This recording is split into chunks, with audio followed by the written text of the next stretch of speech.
So I took it pretty slowly at the start. I've used one of these machines a lot, but it's always good to just take it easy to start with a new machine, one that you're not familiar with. And this is where we're at now. So it's still active. There's still, you can see little bits of steam coming out of it every now and again. But gee, that was easy. That gave it a really nice turn. You can see it's starting to look like really good compost now. I'm going to get a bit sciencey on you for a second. Now, people are wondering why I don't want it too hot. So there's a few reasons why I don't want it too hot. And the most important one is when dealing with piles this big, they can catch on fire. So you've got to keep an eye on them. The second one is compost depends on thermophilic bacteria. So thermophilic bacteria are aerobic bacteria. And once you get above about 71 degrees, you start to kill that bacteria off. And what that means is that the compost will actually go slower. Now it seems weird, right? Hotter, better? Not exactly. Not all the time. So over that temperature, it will stop the aerobic bacteria from eating. It'll kill a lot of them off, most of them, not all of them. And it will introduce a different type of bacteria in there, which is anaerobic bacteria, which is not what we want. Now, there's two trains of thought with that. One, you just let it cool down, and the anaerobic bacteria will die off, and the aerobic bacteria will come back into the pile, which is right. But it has been proven scientifically that anything that's gotten too hot for a really long period of time is actually less nutritionally dense than something that's been composted aerobically. So what you're putting on the ground isn't going to be as good. It doesn't compost as fast. And the other thing is that bacteria, that thermophilic bacteria, a lot of it is really good at chewing up cellulose, so sticks, branches, things like that. And if you kill them off, your wood isn't going to break down as quickly. Now, given I'm chipping all this, there is a lot of wood in there. I can see wood chip, one right there. So we need that wood to disappear pretty quickly. Worms aren't going to eat it.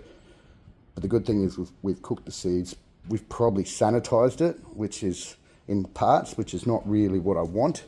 And there is another train of thought that thermophilic bacteria, the anaerobic bacteria, it doesn't break down pathogens as well. So you could leave nasty pathogens in your soil. And really compost is about breaking down everything into smaller parts so things can eat it and then break it down further. So all we're doing is what nature does, but we're doing it faster and we're killing the seeds. So that's why I don't want to get it too hot. 1, fire. 2, aerobic bacteria we love. And 3, we want the wood and the cellulose to disappear faster. And we want the heat to go faster. So that's actually 4. There's 4 good reasons not to get your compost too hot. I'm going to clear a little space out the front here and jump on the chipper and get this other compost pile going. This thing makes me mad. Not happy with this thing. Not happy at all. Gonna have to pull that off.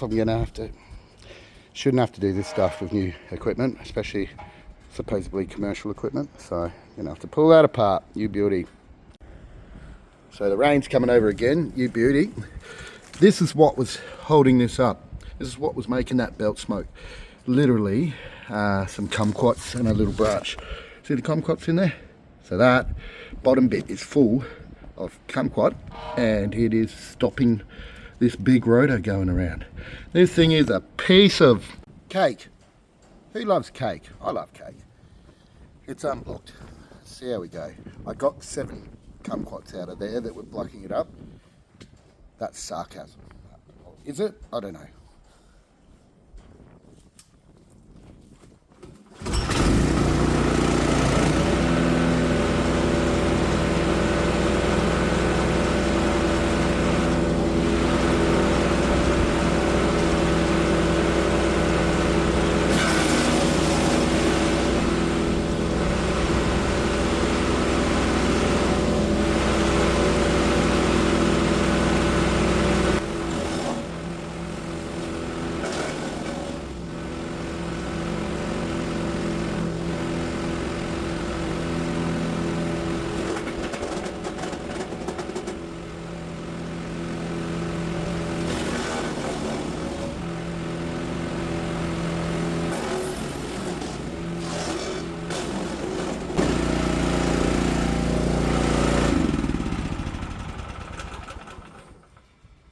120 mil my backside.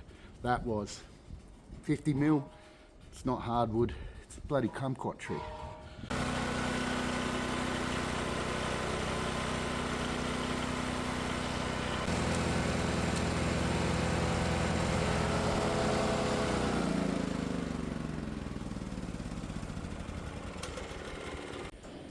All right, after 3 arguments, I got most of it done.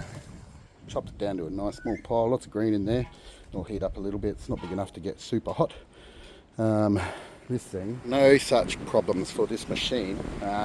Just wanted to show you the bottom of this compost pile. I broke my tripod, so I can't show you me doing this, but it's still dry underneath there. Even after all the rain that we had, still dry. Look out, Smush, come on, look out, it's not yours. Goes to show how much water compost actually needs. So let's keep going. I'll show you when I'm done. I really wish I hadn't broken my tripod. Could have showed you that. You ever get one of those things and immediately you know that you have actually made the right choice? This is one of those things. That 4-in-1 bucket, I've never used a 4-in-1, I've just used a normal scoop in the past, and that 4-in-1 is just handy. So handy. So got it in a nice big pile. I'm not going to water this one because I'm a little bit worried it'll get too hot.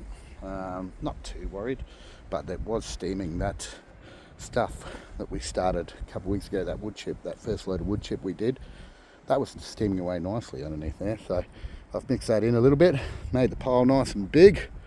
That's probably 1.5 meters high by 3 meters long by 2 meters wide. So that is a big pile, but lots of brown in there. Shouldn't get too hot. I'll come down to Savo and check it. So I'm going to go and see what else I can do with this. The machines are all packed away. What have I learnt? I've learnt that Dorothy will only do so much. All right, I have to fix that fan belt. I've learnt that this has a tow ball hitch on it. Not a hitch yet, but a spot for one. And I can hook Satan here up to the dingo and away we go. So I can tow that around the property with me, which is really good, much better than putting it on the ute. The name for this at the moment is Ernie, and that goes to Jackson 4, and you international guys probably won't understand that, but just look up Ernie Dingo, and given this is a dingo, I think Ernie's a pretty good name. I have learnt that I need to do something with the shed.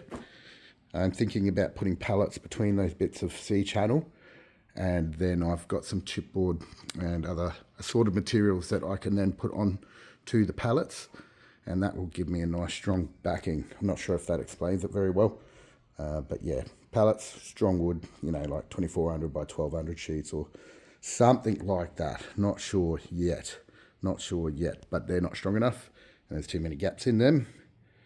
And I've learnt that the compost pile is probably better this way than it is the other way for now, just because to my right hand side there's a load of stuff there that I can't maneuver the machine with. So for now it's going to go to the right, and then we'll build it out, I guess. You can see it's already pretty active. There are spots in there which are going really well, but there are cold spots too.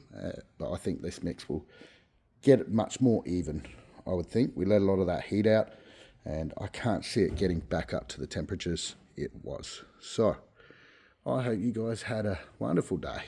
I had a lekker day. Could have been nicer weather, but yeah, lekker day. This machine is wonderful. It's going to change the way I do things, and I hope you have a wonderful week. I'll speak with you soon.